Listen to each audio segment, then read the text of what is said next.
Boss, I think someone stole our data. Brett Flayton, CEO of Flayton Electronics, stared intently at a troubling memo on his desk from the firm's head of security, running his hands through his full head of barely graying hair. He looked not unlike his father did when he established the first Flayton cameras and stereos 25 years ago. The security situation had come to Brett's attention just before 9 o'clock the previous evening. On his way home from a vendor meeting, he had been settling into an armchair in the airline lounge. He had barely opened electronics news when his mobile phone rang. It was Laurie Benson, Vice President for Loss Prevention. Brett, we have a problem. There might be a data breach. Laurie, a tough but polished former Chicago police detective, had been responsible for security at Flayton's for almost 3 years. She had an impressive record of reducing store thefts while building productive relationships with local schools, community groups, and law enforcement. What kind of data breach? Brett asked. His tone was calm, as always, yet he scanned the lounge to make sure that no one could overhear. I'm still not sure, Laurie admitted. I was contacted by Union Century Bank. They regularly examine their fraudulent accounts for patterns, and we've shown up as a common point of purchase for an above average number of bad cards. They are getting me more information, but I thought you'd want to know right away. It could be nothing or it could be significant. Brett recalled the newspaper stories he had read about stolen laptops with veterans' records stored on them, and about hackers trying to penetrate eBay and other big online retailers. His firm was just a regional chain with 32 stores in 6 states, and a modest online presence. Flayton's could hardly be a target for stealing lots of customer data. Or could it? Laurie, I'm not sure I understand. People were using stolen credit cards at our stores? Our clerks weren't checking cards correctly? No, she replied earnestly. It looks like we might be the leak. New territory. Back in his office the next morning, Brett surveyed the fruits of his own overnight internet research. Data theft was apparently common, and companies could be breached in various ways. The thief stole credit card information, social security numbers, bank account information, and even email addresses. There seemed to be a black market for almost any kind of data. He learned that the criminals were becoming increasingly clever, and that no one was immune. He took some comfort in his companies having recently spent considerable time and money becoming compliant with new payment card industry, or PCI, standards for data protection. Laurie sat across from Brett in silence. She had anticipated this kind of theft would happen sometime, but actually coping with it was new territory for her. All of her related professional experience had involved the stealing of physical property. In this case, data had been obtained illegally by someone, somewhere, but with no clear-cut crime scene to sweep for clues. A routine analysis by Union Century Bank of fraudulent credit card charges identified purchases at Flayton's on almost 15% of the cards in this particular batch of about 10,000 compromised accounts, so roughly 1,500 in all. It was a surprisingly high number for a routine check. Union Century had begun to notify other banks, as well as Visa and MasterCard, to see whether they had observed similar patterns. Wouldn't we have noticed that ourselves? Brett asked. We get regular reports from the banks. Not necessarily, Laurie replied. We would have, if the purchases at Flayton's had been fraudulent. But that's not what seems to have happened. The purchases were legitimate, but the account information is being used elsewhere illegitimately. We could not have identified the problem, except through a random check like the one Union Century did. The 1,500 accounts could be just the tip of the iceberg. What's our potential exposure? Brett inquired matter-of-factly. Quietly he wondered whether the firm's PCI compliance would provide sufficient protection. Not sure, I'm afraid. The credit card holders are protected by the bank, but what that means for us is tough to say. Why do we have to notify customers at all? Brett asked, genuinely puzzled. Haven't the banks already informed them that their accounts have been compromised? It's not that simple, Laurie explained. Some banks have sophisticated analysis tools to detect unusual patterns early on, but that method is imprecise. Often banks don't begin to recognize a problem until a bill goes unpaid or a credit card holder complains. They usually just monitor a situation until specific problems arise. If cardholders don't pay close attention to their bills, fraudulent debt could accumulate for months before it's caught. As I understand from the bank, alerting our customers that their data might have been stolen could be the best means of early detection. Laurie had brought herself up to speed pretty quickly and had spent the early morning hours briefing key managers and flagging possible areas of vulnerability in the data chain. The chain itself was simple, but identifying its weakest points was not. At the cash register, a customer presented a payment card, which was swiped through a reader. The information from the card and the specifics of the purchase were transmitted to a bank for approval or rejection. It all happened in seconds. Transaction information was stored on company computers and showed up in a number of reports. Credit card number shouldn't have been stored in the firm's system, but Laurie still didn't grasp every step of the process. Could the card readers have been hacked? Could the data lines between the stores and the bank have been tapped? Were the stored data secure? Might someone have inserted code into the company's software to divert certain information to a remote computer or even a computer on the premises? Could it have been an inside job? Or perhaps the work of someone who had been fired? Any chance that this could just be someone's careless mistake? Brett volunteered. Maybe an employee tossed files into the dumpster. Well, Laurie shrugged. It's possible. She paused, then shook her head. But not likely. What about some kind of coincidence? Brett was grasping at straws. Perhaps 1,500 of our customers just had the same bad luck? Lori inhaled deeply, then exhaled slowly. Anything's possible at this point. I need to know more than I do now. The bank connected me with the Secret Service, which is handling the investigation, because accounts in multiple states were affected. It will take a couple of days to have other banks try to corroborate Union Century's findings. For now, the Secret Service recommends that we run background checks on everyone who could possibly have access to data on the scale of the breach, even people we've run checks on before. We should also pull personnel files on anybody we've let go in the past year for cause. And we need to check, and triple check every system in the house. I'm sure that Sergey already has that in the works, Brett replied. He knew that kind of thing would drive Sergey clean the show nuts until he figured it out. Brett rose and paced around the perimeter of his office. He paused at the window to survey the more than 300 cars in the parking lot. He felt some responsibility toward every person with a vehicle in that lot, and toward the hundreds more who worked in the stores. What else did the Secret Service say to do? Brett had visions of black SUVs with tinted windows, full of earnest agents and wraparound sunglasses, descending on his headquarters and stores. First, Lori explained, they asked that we keep this under wraps until we get a full picture. Now that the banks know what's going on, they can shut off the cards quickly when fraud surfaces. But the feds want enough normal activity to allow them to do a proper investigation and, we all hope, initiate prosecution. Although the Secret Service is taking the lead, they expect to also involve some state and local fraud units. But what about the customers? We can't knowingly let them be defrauded.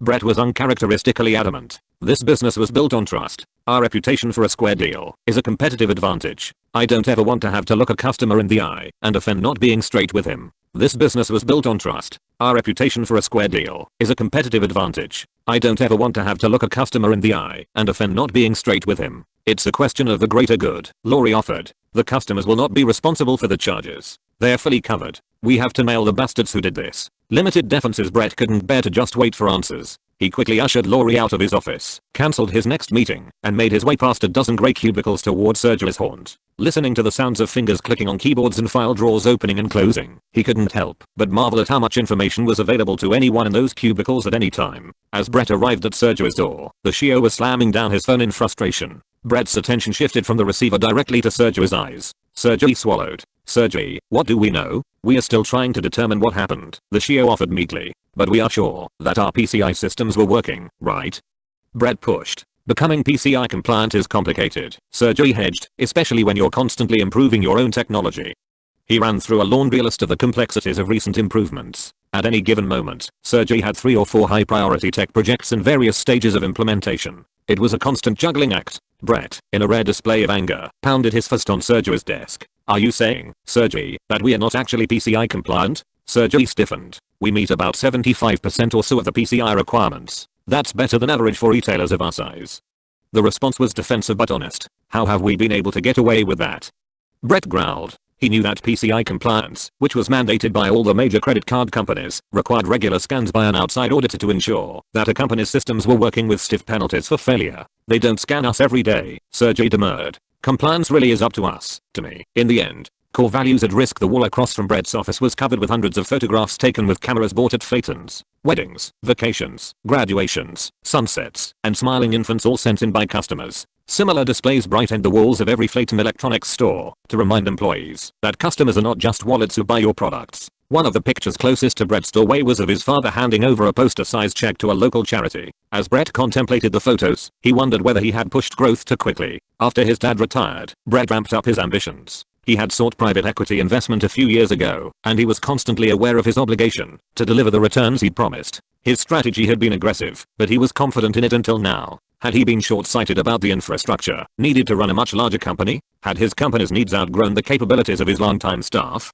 Had he left Flayton's vulnerable by under-investing in systems? Had he pushed for too much, too fast, into the breach? By day's end, Brett had assembled the top management team to review the crisis plan. Things seemed even more grim than they had in the morning. Lori informed the team that, with new information from additional banks, the number of accounts known to be compromised was increasing. The total was still not clear, but certainly far more than the initial 1,500. Sergey reported finding a whole disabled firewall that was supposed to be part of the wireless inventory control system, which used real-time data from each transaction to trigger replenishment from the distribution center and auto-made reorders from suppliers. The system helped keep inventories low, shelves full, and costs and lost sales to a minimum. With the firewall disabled, however, supposedly internal company data were essentially being broadcast. All you'd need is the right equipment and the wrong motives, Sergey admitted. But you have to be somewhere relatively close to the store, because the broadcast range is limited. He paused to survey the expressions of his colleagues, ending with Brett. We can get the firewall back up as soon as the cops give us the go-ahead. He knew his job was on the line. How did the firewall get down in the first place?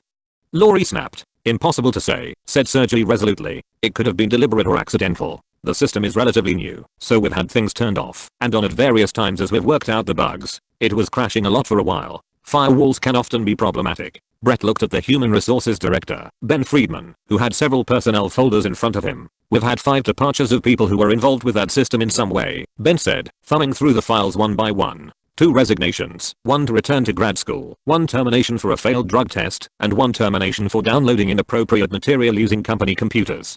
He placed the folders on the table, paused, and slid the 2 for the terminated employees over to Brett. Well, Brett sighed, that gives us a couple of possible suspects.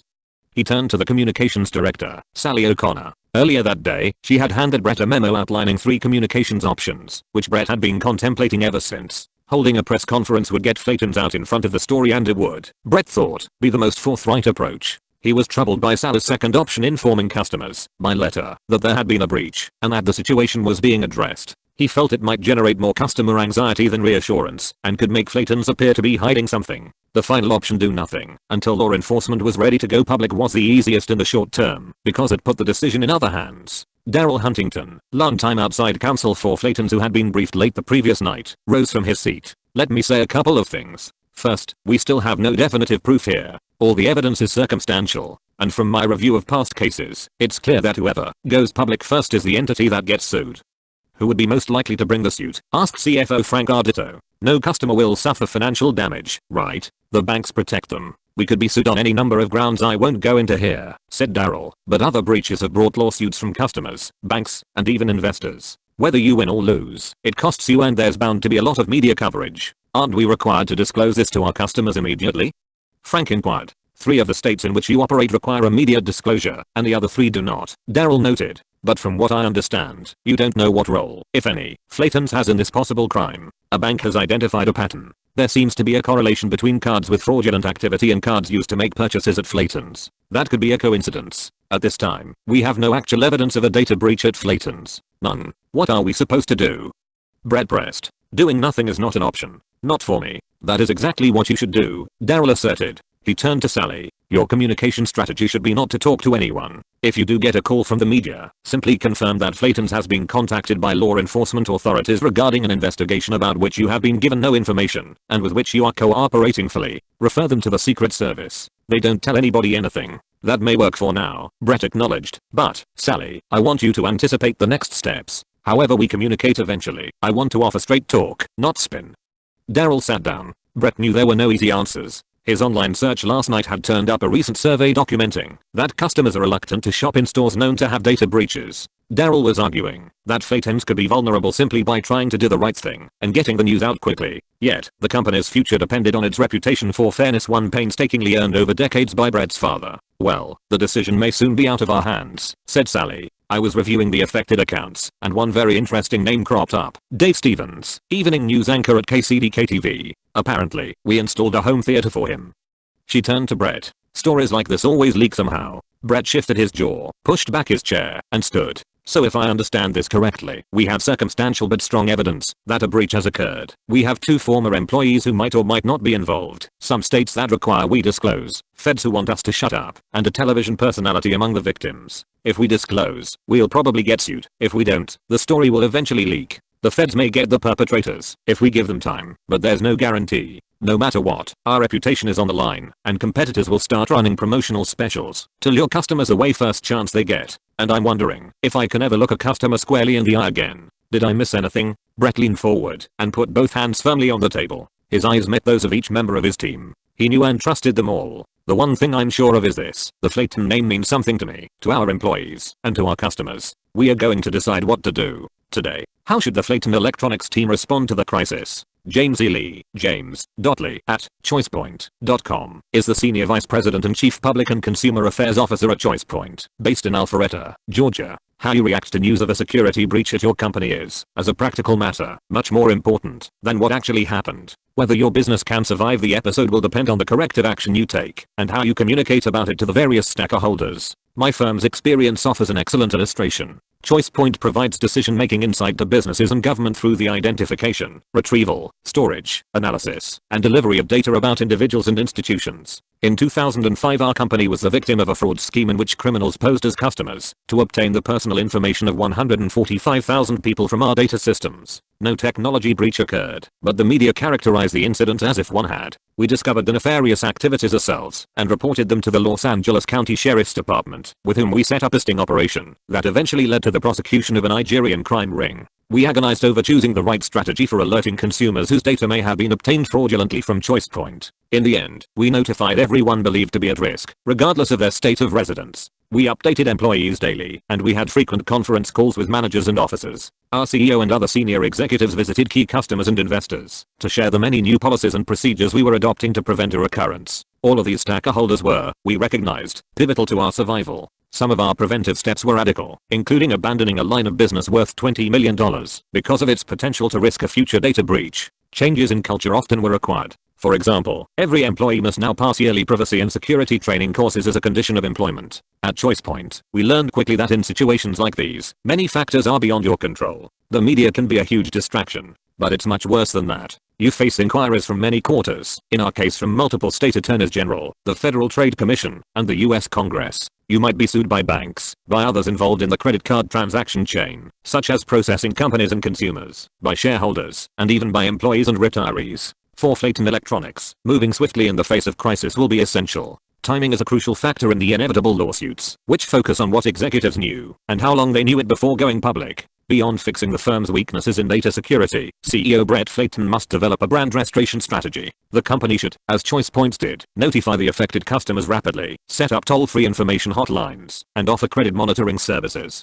Then they must exceed these basics with a broad range of extras to keep customers loyal, offer discounts and sales, meet with critics of the company, and develop and promote new web pages that outline reforms in the firm's policies and practices. Beyond fixing the firm's weaknesses in data security, the CEO must develop a brand restoration strategy. Communications will also need to evolve to demonstrate responsiveness to developments, or else risk that the words of company executives will be perceived as just corporate lip service. Tone is very important. Public statements must be not only accurate, but sincere, contrite, and honest. Flaytons will also have to address the influence of blogs, viral videos, and other social media. Such user-generated content, unfiltered by traditional journalists and accessible by anyone using an online search engine, is often a mode of recruiting lawsuit plaintiffs and airing personal grievances. Finally, Brett and his team will need patience in spades. The problem will not go away when the headlines do. Mitigating the effects on brand and reputation will take, I estimate, 3 to 5 years. Flaytons has a long road ahead. Bill Boney, bill.boney@motorola.com, is a corporate information security officer for Motorola in Schaumburg, Illinois. He is also a vice president and board member of the Information Systems Audit and Control Association, a global organization based in Rolling Meadows, Illinois. Most senior executives have the insight and the measurement tools to assess potential damage from tangible disasters such as floods and fires. That's not often the case when it comes to information security, including prevention of and planning for data theft. Let the technical staff handle that tends to be the default strategy, with responsibility relegated to non-senior or corporate security management. Businesses that are serious about protecting their data and preserving the data's value should have a high-level official, such as a director or a vice president of information protection, who serves not merely as a manager, but as a senior champion in this area. 7 years ago, I was appointed Motorola's first ever corporate information security officer. As a data protection leader, I'm responsible for the firm's information and its environment globally and for having a comprehensive strategy for risk management. One useful strategy component is to require every new initiative to identify, in the initial idea phase, the data that might be involved and their value. This mandate builds appropriate safeguards right into the projects themselves. Also beneficial are policies, procedures, and training protocols that are customized for each company function to reduce the likelihood that individuals will make wrong choices because they do not understand how the overall data standards apply to their specific roles. Being fully PCI compliant is, of course, a vital first line of defense against data theft, and my best guess is that a third of companies meet that standard.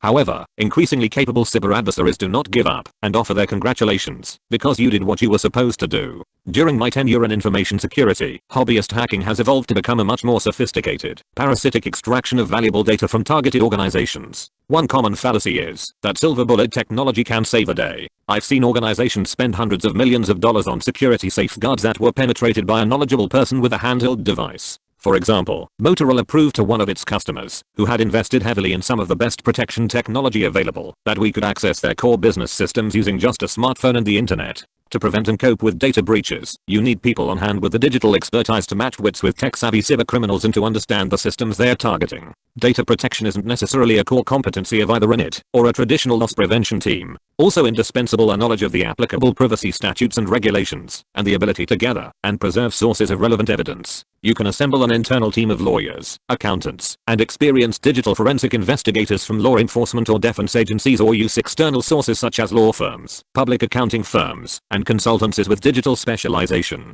You need people on hand with the digital expertise to match wits with tech-savvy cybercriminals. Armed with facts from experts, yet to be assembled, Flaytons should put law enforcement on notice that the company exists to serve customers and maintain its reputation. Flaytons can't afford to wait indefinitely to inform the public. The firm should, of course, work with the Secret Service to achieve prosecutions, but must also make it a priority to maintain the public's trust while complying fully with data protection and privacy laws in states that require breach disclosure. Until Flaytons thoroughly understands its security status, it risks making poor choices. None of the managers or advisors appears to have enough experience or information to reach sound decisions about the risks they are confronting. For example, allowing the firewall to remain down may compromise even more customer accounts. An established model response plan, such as that from the American Institute of Certified Public Accountants, is one potential source of immediate help for this company in crisis. John Philip Carlin is a former president and CEO of Visa USA, headquartered in San Francisco. A data breach can put an executive in an exceedingly complex situation, where he must negotiate the often divergent interests of multiple stakeholders.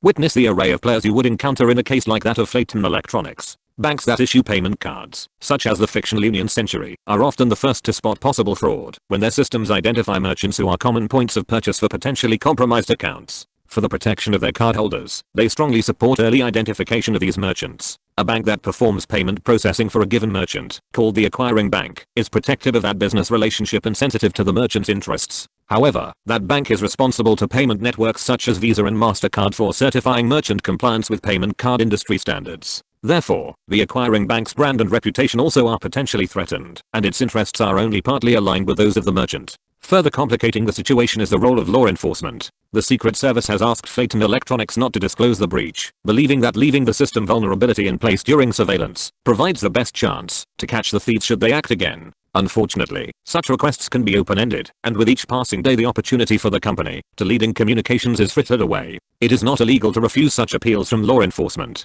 On the contrary, many state laws require a breached entity to disclose specific information in a timely way. Beyond the institutional stakeholders just described, there are consumer groups, legislators, shareholders, and of course the employees and customers, whose interests we see Brett Flayton actively considering. Regarding customers, the CEO might wish to know that in a study by Javelin Strategy and Research, 78% of consumers said they'd be unlikely to continue shopping at a store once they had learned of a data breach there. So our harried CEO has no better option than disclosure. If he doesn't speak out, he is not allowing his customers the best means of protecting themselves by using a different, uncompromised payment card, or by scrutinizing transactions on the compromised card. Even if he waits to learn more, Brett will eventually have to go public, still lacking complete information. In the meantime, he runs a rapidly escalating risk that another party will disclose the breach, at which point he will need to defend, having violated his customers' trust. The electronics firm has built its reputation on honesty, a fact that Brett and his advisors should not let each other forget. So Flayton Electronics must communicate right now with its customers. Among the potential avenues are to use contact information from the store's own database, to set up a special company web page, and to hold exclusive informational events, such as call-ins and webcasts, all reinforced with a customer support hotline. Of course, Brett should make sure that surgery addresses a known technological weakness immediately. Customers will want to know when the system is safe again. Making data security a priority for the future and communicating the specific policy changes that flow from that may allow the company to become recognized as a leader in this area. Making data security a priority for the future and communicating the specific policy changes that flow from that may allow the company to become recognized as a leader in this area. Research from Bain & Company also offers some hope. Customers who receive adequate compensation after making a complaint are actually more loyal than are those without complaints. So, if Brett Flayton's company provides a timely, focused, and effective response, his compromised customers might just become the most loyal of all. Jay Farley at IDTheftCenter.org, is the executive director of the Identity Theft Resource Center in San Diego. The executives at Flayton Electronics are being misinformed by Daryl Huntington, their outside counsel.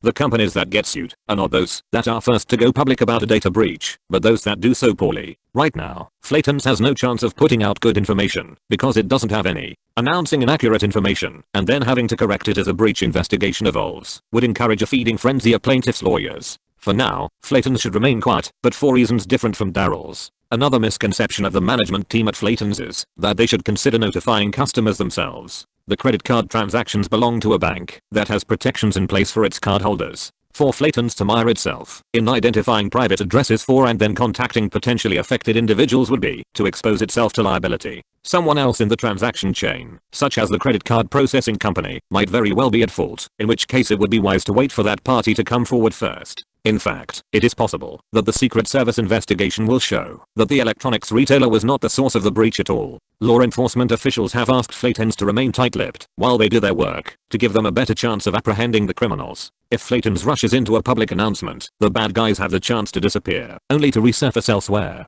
Nothing positive will have been achieved with that result. Instead, CEO Brett Flayton should calmly think through his crisis response. Not alerting customers is not the same as doing nothing. The company's first action should be to reduce the risk for future thefts by closing any data transaction loopholes that this incident has brought to light, provided that the Secret Service does not think it will interfere with their investigation. The executives at Flaytons should also re-evaluate their internal policies and procedures, and should establish regular self-audits and strategic planning assessments. Sergey, the CEO, really fell down on the job. There's no excuse for his sloppiness. Not alerting customers right away is not the same as doing nothing. Sadly, though, Sergey's technological woes are not unique. In 2006, the Computer Security Institute in San Francisco conducted a survey of 616 large US-based companies and found that 52% had experienced some kind of unauthorized use of their computer systems. Almost half of that subset said they suffered a laptop or mobile device theft. Unfortunately, the true scope of the data theft problem is not known. Hard statistics on its long-term impact, whether for companies or individuals, are scarce.